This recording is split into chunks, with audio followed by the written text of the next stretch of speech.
வணக்கம் மக்களே, சற்றுமுன் கிடைத்த மிக முக்கியமான தகவல் ஒன்றை பார்க்க போகிறோம். தகவலை பார்ப்பதற்கு முன்னதாக நீங்கள் நம்மளுடைய சேனலுக்கு புதிய பார்வையாளர்களாக இருந்தீர்கள் என்றால் மறக்காம நம்மளுடைய சேனலை சப்ஸ்கிரைப் செய்து வைத்துக் கொள்ளுங்கள் மக்களே. தற்பொழுது அதிமுகவில் இணைப்பு சம்பந்தப்பட்ட விஷயத்தில் ஓபிஎஸ்க்கு சாதகமாக நடைபெறுகிறதா? அதில் அதிமுகவினர்கள் அனைவருக்கும் மிகப்பெரிய அளவில் எதிர்பார்ப்பு நிலவி வருகிறது. அதாவது பன்னீர்செல்வம், சசிகலா, டிடிவி தினகரன் இவர்கள் மூவரும் இவர்களுடைய ஆதரவாளர்கள் அனைவரும் அதிமுகவில் இருந்து நீக்கப்பட்டிருக்கிறார்கள். தற்பொழுது வரையும் இவர்கள் பலமுறை முயற்சி செய்தும் அதிமுகவிற்குள் வர முடியவில்லை என்பது அனைவர் மத்தியிலும் பார்க்கப்படுகிறது. இந்த ஒரு சூழ்நிலையில் தற்பொழுது அதிமுகவில் இப்போ வரைக்கும் தலைமை வகித்து கொண்டிருக்கும் எடப்பாடி பழனிசாமி அவர்கள் பொதுச் செயலாளர் என்ற ஒரு அங்கீகாரத்தில் தான் இருந்து கொண்டிருக்கிறார்.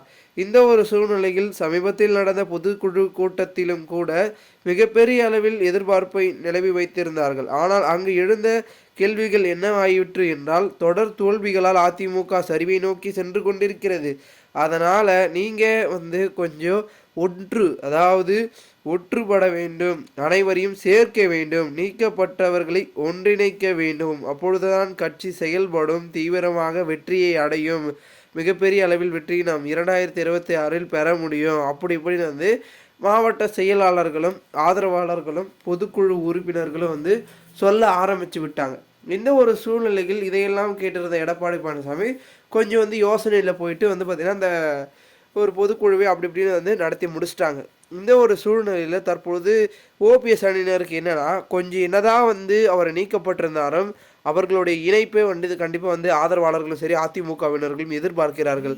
காரணம் என்னவென்றால், ஓபிஎஸ் அவர்கள் பார்த்திங்கன்னா ஒரு முக்கியமான ஒரு புள்ளி, ஓகேங்களா. அவருக்கு பின்னாடி ஆதரவாளர்கள் இருக்காரு. அவர்களுடைய ஆதரவாளர்களும் தென்மண்டலத்தில் மிகப்பெரிய ஒரு செல்வாக்கை வைத்து கொண்டிருப்பவர்.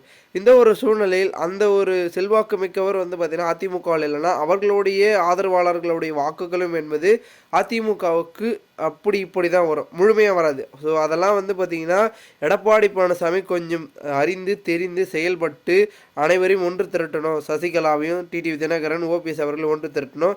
ஏன்னா பார்த்திங்கன்னா இப்பொழுது ஈரோடு கிழக்கு இடைத்தேர்தல் வரப்போகிறது. இதுக்கு நடந்து முடிந்ததை விட்டு விடுங்கள், இதுக்கப்புறம் நடக்க போகிறதையாச்சும் மாத்திரம் அப்படின்றதுக்காக எடப்பாடி பழனிசாமி என்ன பண்ணணும்னா, இந்த தேர்தல் வரதுக்கு முன்னாடி கட்சியில் பார்த்திங்கன்னா ஒரு பேச்சுவார்த்தை நடத்தணும், ஒன்றிணைக்கணும் அப்படின்ட்டு.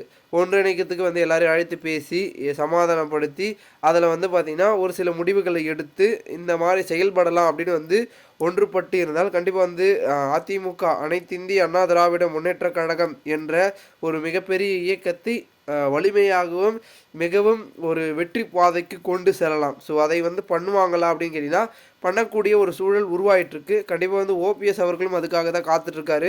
ஐ எம் வெயிட்டிங் அப்படின்ற மாதிரி அவர் ஒரு பக்கம் பார்த்திங்கன்னா தீவிரமாக ஒரு சில செயல்பாடுகளை செய்து கொண்டிருந்தாலும் அதிமுகவை நோக்கி எப்பொழுது வேணுமானாலும் வரலாம் அப்படின்ற ஒரு நோக்கத்தில் தான் அவர் தொடர்ந்து பார்த்திங்கன்னா அரசியல் களத்தில் நின்று கொண்டிருக்கிறார்.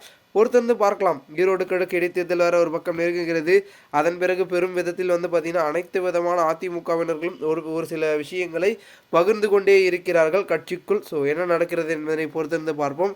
மேலும் இந்த ஒரு தகவலை குறித்த பொதுமக்கள் உங்களுடைய கருத்துக்களை கமெண்ட் மூலமாக தெரிவிங்கள். இது போன்று நீங்கள் அரசியல் சார்ந்த நிகழ்வுகளாம் தினசரி தெரிந்து கொள்ள நம்மளுடைய சேனலை சப்ஸ்கிரைப் செய்து வைத்துக் கொள்ளுங்கள் மக்களே. நன்றி, வணக்கம்.